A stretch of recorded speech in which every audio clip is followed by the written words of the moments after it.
इस वर्ष श्री कृष्ण जन्माष्टमी पर्व को लेकर अनेक प्रश्न हमारे सामने उपस्थित हैं। जन सामान्य में भ्रम की स्थिति बनी हुई है और विद्वानों ने इस भ्रम को और भी अधिक हवा दे दी है और जो भोली भाली जनता है वो परेशान हो गई है इस प्रकार के भ्रम से।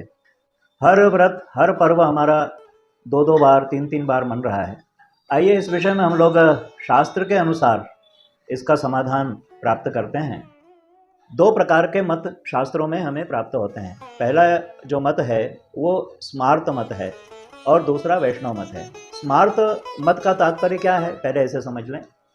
जो श्रुति सम्मत अर्थात वेदों के द्वारा जो प्रतिपादित अभिमत है उसी को जब स्मृति शास्त्रों में, विष्णु स्मृति है, मनुस्मृति है, आपस्तंभ आदि ये जो स्मृतियां हैं, इन ग्रंथों में व्यापक रूप से परिभाषित करते हुए और वेद में निहित जो सिद्धांत हैं उन सिद्धांतों को पल्लवित किया गया, उनको आगे बढ़ाया गया।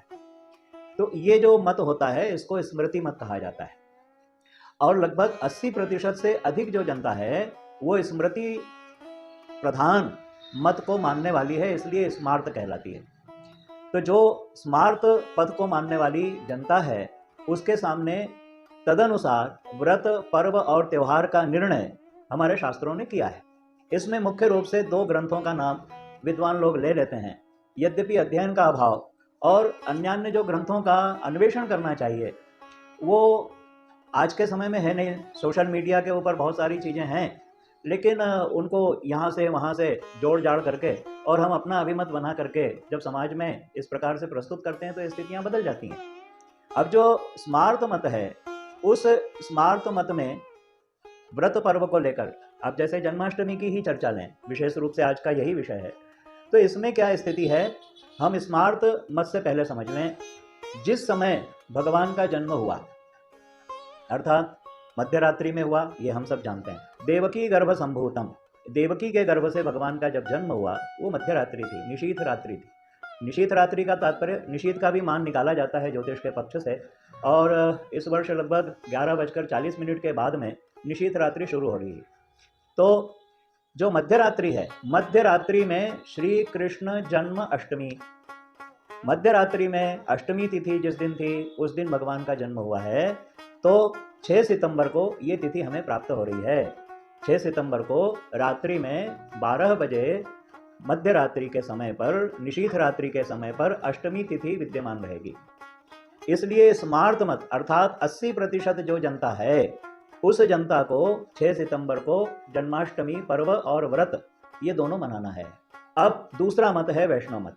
वैष्णव मत वह मत है जिसमें हमने विधिवत रूप से वैष्णव धर्म की दीक्षा ग्रहण की है, अर्थात हम अब मोक्ष कामना से भगवान नारायण के चरणानुगत होकर अब अपने जीवन को आगे बढ़ा रहे हैं और निवृत्ति मार्ग की ओर आगे बढ़ना चाह रहे हैं।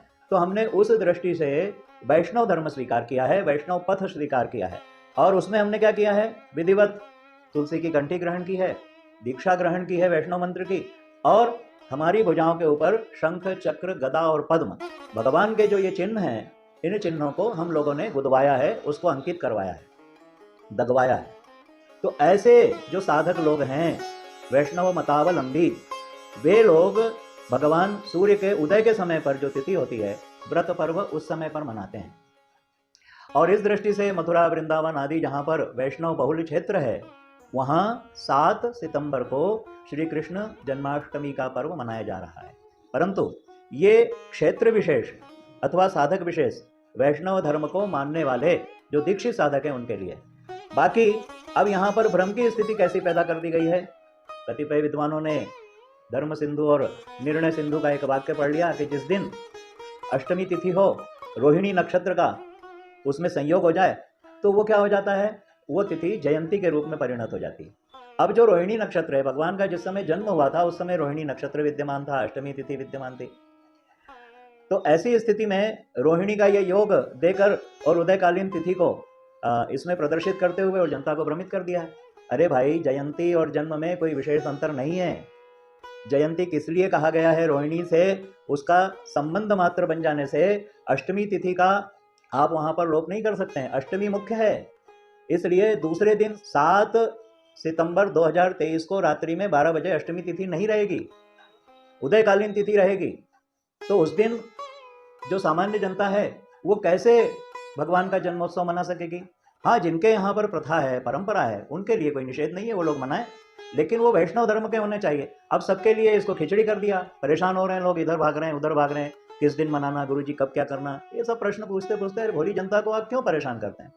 ये सारा जो निर्णय है वो निर्णय स्पष्ट है। और जो जन्मकालिक तिथि है, कुछ जो तिथि पर्व होते हैं वो काल परिणाम के लिए होते हैं, जिसमें काल को प्रमुख माना गया है। जैसे जन्माष्टमी, तो उस शब्द में ही जुड़ा हुआ है जन्म अष्टमी, जन्म के समय पर जो तिथि है अर्थात अष्टमी है। अब उस दिन रोहिणी नक्षत्र रहे तो ठीक, न रहे तो ठीक। और वैसे भी आप कथा के मूल में जाएंगे, जब भगवान के जन्म की कथा के, तो उस समय भी क्या हुआ, रात्रि में भगवान ने यहाँ पर जन्म लिया और वसुदेव जी उन्हें यशोमती मैया के पास छोड़ आए। दूसरे दिन नंद के घर में यह ज्ञात हुआ कि बालक का जन्म हुआ है और नंदोत्सव हुआ, तो दूसरे दिन जो प्रातः काल का है वो नंदोत्सव के रूप में मनाया जा रहा है, और कई पंचांगों ने उसे स्पष्ट रूप से नंदोत्सव के रूप में लिखा है। तो ऐसी परिस्थिति में हम श्री कृष्ण जन्माष्टमी पर्व मना रहे हैं और व्रत भी रखेंगे। तो कब रखना, निर्णय साफ है, 6 सितंबर 2023 को हम लोगों को श्री कृष्ण जन्माष्टमी पर्व मनाना है और इसी दिन व्रत रखना है। और दूसरे दिन जो गोकुल और वृंदावन आदि में जो पर्व मनाया जाएगा उसका भी आनंद लेंगे। तो इस प्रकार से व्रत पर्व में स्पष्टता रखते हुए शास्त्र के अनुसार आचरण करें, और भगवान का जो पूजन किया है उसके विषय में पंचोपचार पूजन विधि बड़ी प्रशस्त है। गंध पुष्प धूप दीप और नैवेद्य, इनसे भगवान का पूजन करें। पुरुष सूक्त का पाठ करें, और पुरुष सूक्त में विराट भगवान श्रीमन नारायण के श्री विग्रह का बहुत ही सुंदर ढंग से वेदों में आख्यान किया गया है। तो इस प्रकार से हम जन्माष्टमी पर्व को लेकर अपना संशय पूरी तरह से समाप्त कर लें।